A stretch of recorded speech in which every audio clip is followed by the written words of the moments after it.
What's up YouTube, Capital G here. We got some new cards to discuss from Invasion of Venom, and actually some new archetypes have been revealed.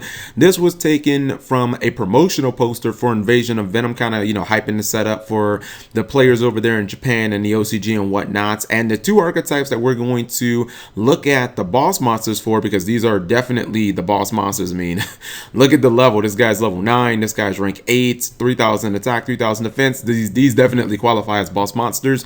Our number one, the Cristan archetype, which is this guy. He represents. It is a water synchro based archetype, and then we have the Kagaju or Kagaju.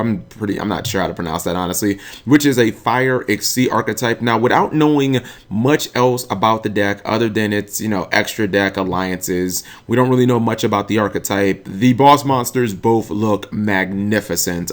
This guy almost, I know he's synchro based, but it almost looks like a gem knight. Like, it's really colorful and I like it. And this is the same thing. I mean, these cards look really good, and you can kind of see the gold bordering right here around the name. So I assume that this guy is already ultra rare, and honestly they're probably both going to be ultra rare when they come to the TCG, because Konami loves pushing boss monsters to like high rarities.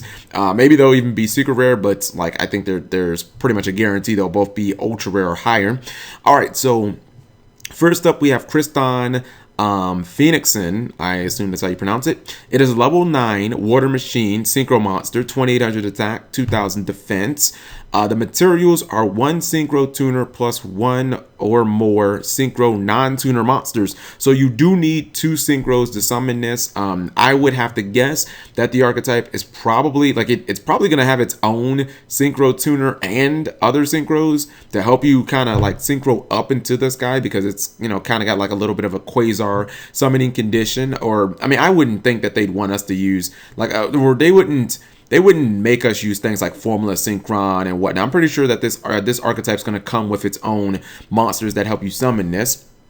All right, so the effect says, if this card is synchro summoned, you can banish all spell or traps your opponent controls and in their graveyard. That is, holy moly, that is Feather Duster on crack to the utmost degree. Like, rip Cosmos and Monarchs, because you know how Monarchs like to keep a lot of their spells and traps outside of domain. They like to keep a lot of them in the graveyard because they can banish them for like Prime, and Pantheism is a card that you can banish to like search other cards, and sometimes they'll end up like discarding one for an effect, and then they'll send another one with a Monarch, so it might be just sitting there. This card just rips everything and just banishes all that stuff. So unless they have like Edias for days, they are not getting it back. This effect seems pretty damn powerful. Actually, I think that this is, I can't remember another monster that has anything remotely built in that's like this. I mean, this is field and graveyard. Second effect, if this synchro summon card is destroyed by battle or card effect,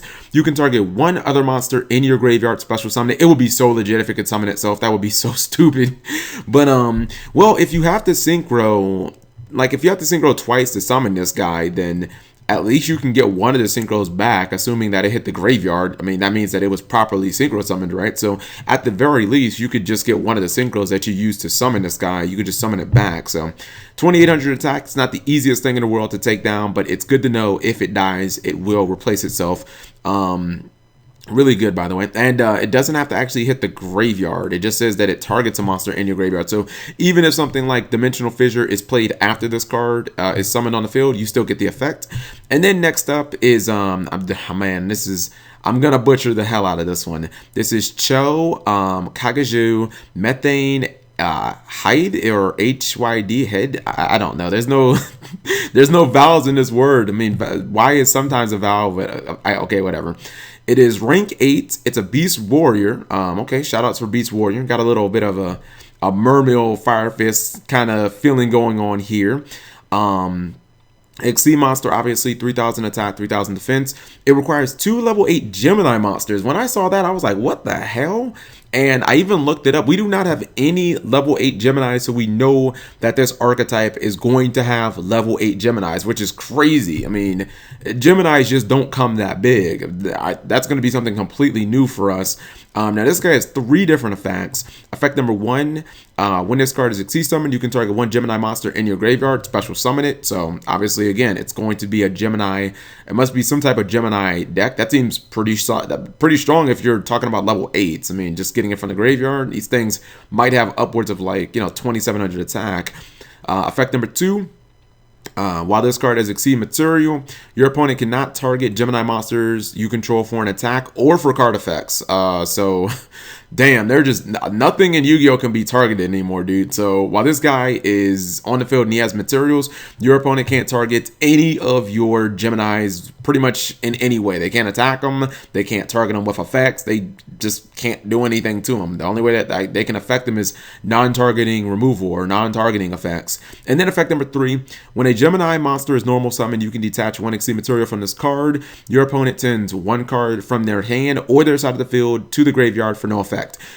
This is good because it punishes people who like Monarch. Sometimes they don't like to keep a lot of cards on board. They like to keep, everything in their hand. Say, oh, I've got Max C. I'm not going to get OTK'd. I got Prime in the graveyard. Use that effect and, make them start discarding cards. Now, granted, they get to choose, but it does say send 1 card. So, I mean, on the off chance that you happen to run into Dark World, which is very unlikely, they will not trigger. Cosmo ships will not trigger either because they have to be destroyed in the hand or on the field. This card just simply says send, so that's pretty damn legitimate.